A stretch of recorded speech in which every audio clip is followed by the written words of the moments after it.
Now, here's two of the basic laws, and we'll take our break. Shof taught me these. They come from the Bible. Now, again, I'm an amateur, okay? When it comes to the Bible, I'm not a pro. So you'll sort of have to take my way of putting it. But here they are. The first one is the law of use. The law of use. And it goes something like this. Whatever you don't use, you lose. Lack of use causes loss.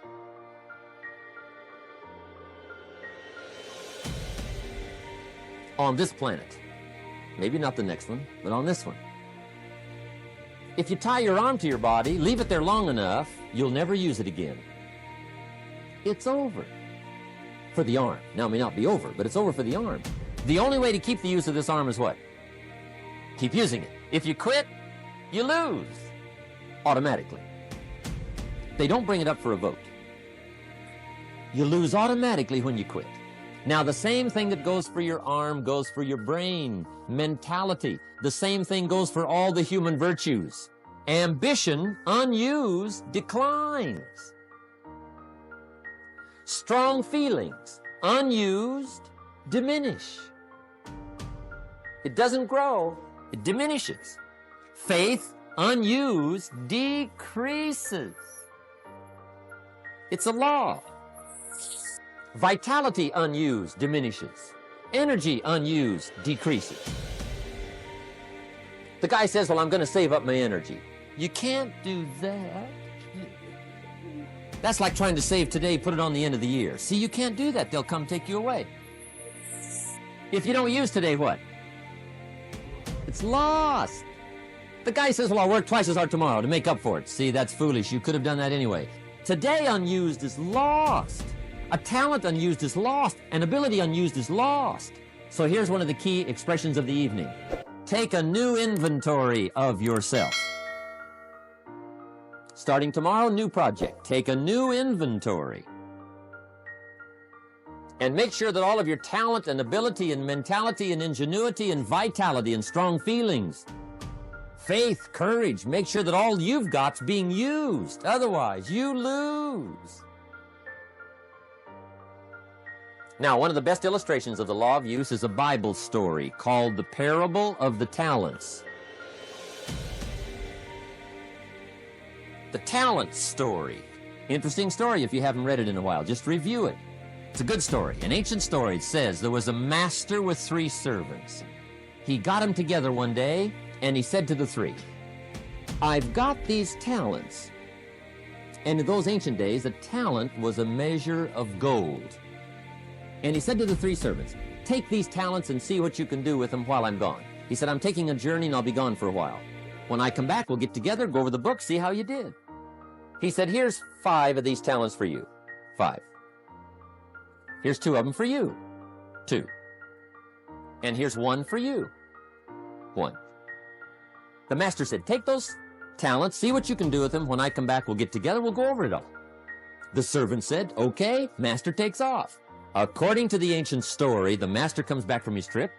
When he gets back, he gets the 3 servants together, and as he said he would, he asks, how did it go with those talents? You're 5. What happened? That servant said, well, I took the 5 talents you gave me, and I put them to work. A little shaky at first, but he said things finally got rolling, and he said, I poured it on. And he said, my talents grew to 7, 8, 9, 10. He said, I doubled my talents from 5 to 10. Books will show. Master said. One heck of a job. Or something like that. He said, I gave you 2 talents. What happened? That servant said about the same thing happened to me.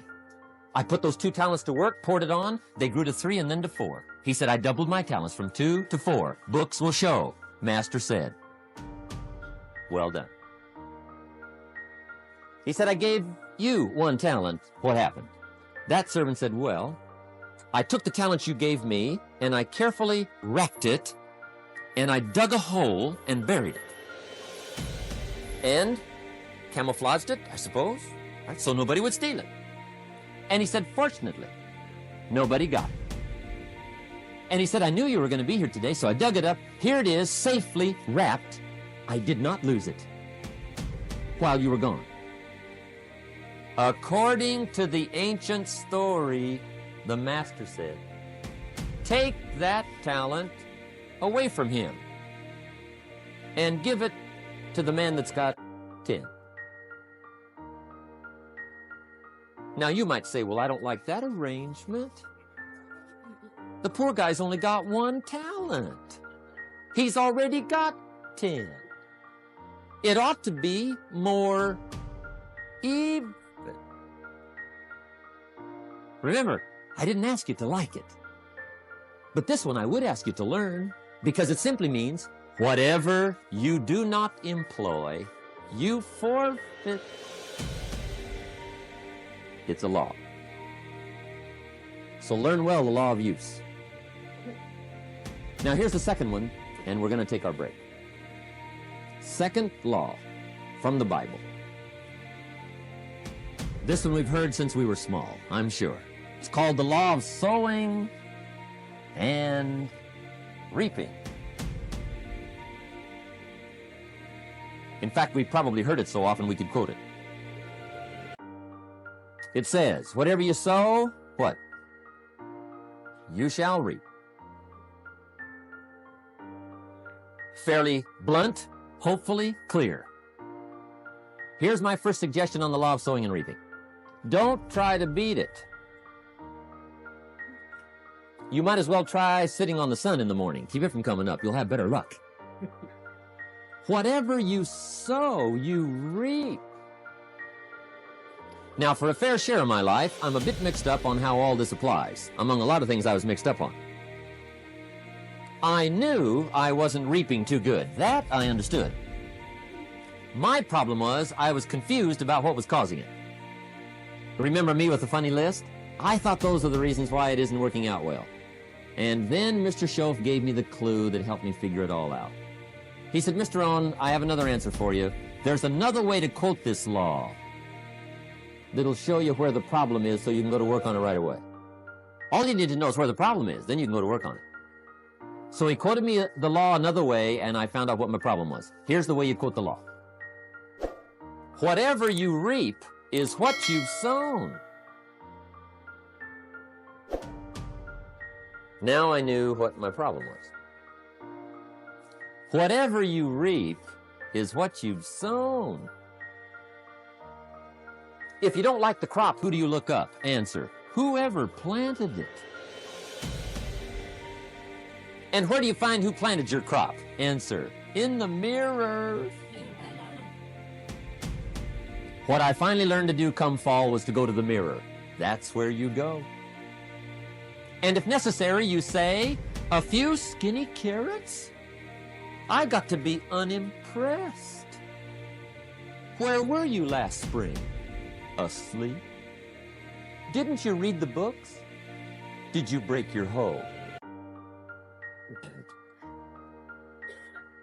Let me give you 7 key points to the law of sowing and reaping. Let's tick right down through the list of 7, and it'll be break time. 7 points to sowing and reaping. Here's part of the philosophy that really helped me to make some changes in life direction. Number 1, the law of sowing and reaping is negative. That's number 1, which simply means if you sow bad, you reap bad. Now, this is kind of 3rd grade, but it doesn't hurt to go over the basics. If you plant thistle seeds, you don't get pumpkins. Honest, no use looking for pumpkins. John says, how come no pumpkins? Come on, John. The law's negative. That's how come. Now, here's number 2. The law's positive. Which simply means if you sow good, you reap good. If you plant pumpkin seeds, you don't get thistles. Not from pumpkin seeds. Mother Nature won't pull tricks on you over in the corner snickering, pushing new thistles and you planting pumpkin seeds. She won't do that. You will get pumpkins from pumpkin seeds, and the reason is because the law is positive. Now here's number 3. I got excited when I found out the full dimension of this. See, you do not reap what you sow, but rather, you always reap much more than what you sow. So the third key word is more. You don't get back what you put out. You get back much more than what you put out. And it works both positive and negative. On the negative side, it said, if you sow to the wind, you reap the whirlwind. So you got to get ready for that, or you will be naive. See, anybody can, whether you will or not. See, that's the question. And here's a good question to ask. We are all buying somebody's plan. The question is, whose? Who's got you talked into doing what you're doing? Who's got you talked into your present plan? See, 10 years from now, you will surely arrive. The question is, where? But see, anybody, if you want to, can go searching for a good plan, pick it, and start working it. And sure enough, as the time passes, as it surely will 5 years from now, 10 years from now, then you'll be winding up wearing what you want to wear, driving what you want to drive, living where you want to live, become what you want to become. But now's the time to fix the next 10 years. And who can? Anybody. Here's number 6. The 6th key to sowing and reaping. This is leveling with you now, as we promised to do. There's one thing better than the truth, and that's the whole truth. And here's part of the whole truth of the law of sowing and reaping. Number 6 is, you could lose. There are times when you just lose, no matter what you do. It's that kind of planet. You reap what you sow, yes, but... What does that mean, yes, but? Well, the farmer plants his crop in the spring, takes care of it all summer, loves his family, works 10, 12 hours a day, 6, 7 days a week, is an honorable man. Come fall, he's got a beautiful crop, and he deserves every bit of it. But the day before he sends the combines into the field, a hailstorm comes along and beats it all in the ground, which means you lose. Somebody says, well, what did he do wrong? Answer, nothing. It's just that kind of planet. Sometimes it's going to hail on your crop and rain on your parade, so you got to get ready for that or you will be naive. That's just part of the life arrangement. And don't press me why. I was not in on some of the original decisions here, so I don't know how it got set up. But there's just times, sometimes you lose. That's part of life. But now here's number 7. The 7th key to sowing and reaping. And it goes like this. It's just another way to quote the same law. And it goes like this. If you don't sow, that's just another way to quote the law. If you don't sow, what? You don't reap. You don't even have a chance. So if you looked at your game plan tomorrow, you might come to the quick conclusion, I got to get some sowing going. How true. Get you some sowing going. And remember, you've got plenty of time. You've got all the time there is. Some people spend enough TV time to make a fortune. The latest article on television watching in this country, according to the latest article, the average television is on in this country in every household 7 hours a day, called the Big 7. I asked a guy one time what his TV cost. He said about $450. I said, you forgot to look at the price tag. He said, what do you mean? I knew he was a TV watcher. I said, that television costs you, in my opinion, at least $12,000 a year. To watch it, not to own it. Owning it's cheap. Watching it is what's expensive. And I said, hey, $12,000 a year is too much to pay to watch TV. That's too much. Pay a little, but not $12,000.